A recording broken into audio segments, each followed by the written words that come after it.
সকাল 11টার দিকে আমরা সিদ্ধিরগঞ্জ থানা খবর পেল 999-এর মাধ্যমে যে সিদ্ধিরগঞ্জ থানাধীন মিজমিজি বড় পুকুরিয়া আমির হোসেনের বাড়ির পাশে 3টা ডেড বডি পাওয়া গিয়েছে। তার মধ্যে 2টা মাথা কাটা এবং একটা 4 বছরের বাচ্চা। তো মৃতদেহগুলো ছিল অর্ধগলিত অবস্থায়। তো পুলিশ সাথে সাথে আসলো এবং আসার সাথে সাথে আমরা যেটা আমির হোসেন যে পাশে যার বাড়ি ওয়ালের সাথে তাদেরকে গর্ত করে পুঁতে রাখা হয়েছিল, সেখানে একটা হাত দেখা গিয়েছিল। ওটা দেখি তারা ফোন দিয়েছিল 999-এ এবং সেখান থেকে জেনে সিদ্ধিরগঞ্জ জানানোর সাথে সাথে সিদ্ধিরগঞ্জ থানা পুলিশ আসে এবং হচ্ছে ডেড বডিগুলো উদ্ধার করার পরে যেটা পাওয়া যায় যে আশেপাশে কথা বলে সাক্ষী সবার সাথে কথা বলে যেটা পাওয়া যায় যে এখানে লামিয়া আক্তার এবং স্বপ্ন আক্তার নামে 2 বোন থাকতো এবং তাদের লামিয়া আক্তারের 4 বছর একটা ছেলে ছিল। তো লামিয়া আক্তারের হাজব্যান্ড নেশাগ্রস্ত ছিল, তার সাথে তার সম্পর্ক ভালো ছিল না, রেগুলার তর্ক বিতর্ক এবং সে কোনো ইনকাম উপার্জনও করতো না। লামিয়া আক্তার গার্মেন্টসে চাকরি করতো। তো তার লামিয়া আক্তারের ফ্যামিলি তার হাজব্যান্ড ইয়াসিন আলীকে সন্দেহ করে এবং বলে যে এই ঘটনা তাকে দিয়ে সম্ভব। তো আমরা ইয়াসিন আলীকে আমরা গ্রেপ্তার করেছি, সে সন্দেহজনক, তাকে জিজ্ঞাসাবাদ চলছে এবং আইনানুগ যা ব্যবস্থা আছে সেটা প্রক্রিয়াধীন। সকালবেলা যখন আপনার এই 8টা-9টার দিক দইব কেন মাসি উঠতে আছে, কুত্তায় মনে হয় হেসাইছে, পরে কুত্তে আসানোর পর দেখা যায় একটা হাত বাড়ি গেছে লাশে, একটা হাত বাড়ানোর পরে দেখা যায় একটা হাতই খালি মনে হয়, হাত মনে হয় এলাকার সব জানা দিন গেছে। পুলিশ খবর দিলাম, খবর দেওয়ার পর আসছে, আইসা দেখা যায় মনে হয় একটা হাত হই, এরপর দেখা যায় পরে একটা পাও দেখা যায়, পাও দেখার পরে বললাম যে একটা পাও একটা হাত হইব।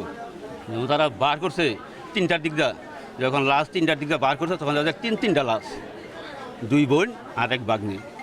পরে আমরা বিষয়ে তদন্ত লোকে দেখলাম যে কার এটা দেখলাম যে আমাদের মরহুম সামেদ ভাই এখানে বাড়ি করছে 40 বছর ধরে, গরিব মানুষ ছিল, এই বাড়ি বিক্রি করে মেয়েকে বিয়ে দিছে, যে মেয়ে শান্তি লোক বিয়ে দিছে, তারপর দিন শান্তি হলো না, হলো না, সেই পরে হাজার দেখলাম না এই সামেদ ভাই মেয়ে 2 মেয়ে লাগে। তদন্ত করে দেখলাম ওর বোন রানালে আনাই বোনকে হয় রামগোলা আছে দেখলাম। এই যে হত্যা করছে স্বামী ইয়াসিন, ওই আইরাস হয়েছে, ওই এলাকার মধ্যে অটো চালায়, অটোর সুর দিয়া উইয়া গাঁজা বেচতো, বাবা বেছে গাঁজা, এই বাবার টেয়া দেয় না দেখে বউ ইভিতে চাকরি করতো, চাকরি করে না তারপর টেয়া দিত যাতে সংসার শান্তি থাকে।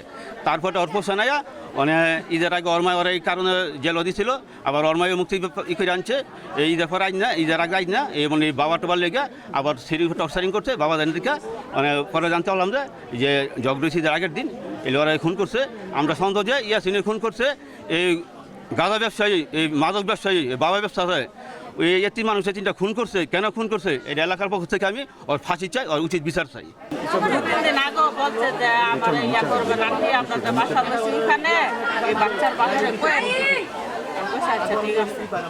বাচ্চার বাহের লেগে আমরা রাত করে ঘুমাইতে অনেক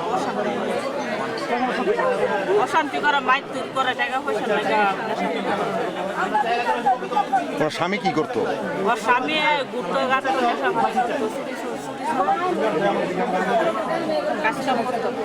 আর এই বাড়িতে কজন থাকতো? এরা বাড়িতে আসছিল, ওগো বাড়িতে কোন বাড়িতে ওরা 3 জন ছিল। কারা কারা? এই ওর বোন, ওর একটা বাচ্চা, 3 জন। ওর স্বামী আবার থাকতো খারাপ দেখা ওই ইয়ার মধ্যে বিয়ে দিছিল, ড্রাইভারের বিয়ে দিছিল, অনেক দেখেছে।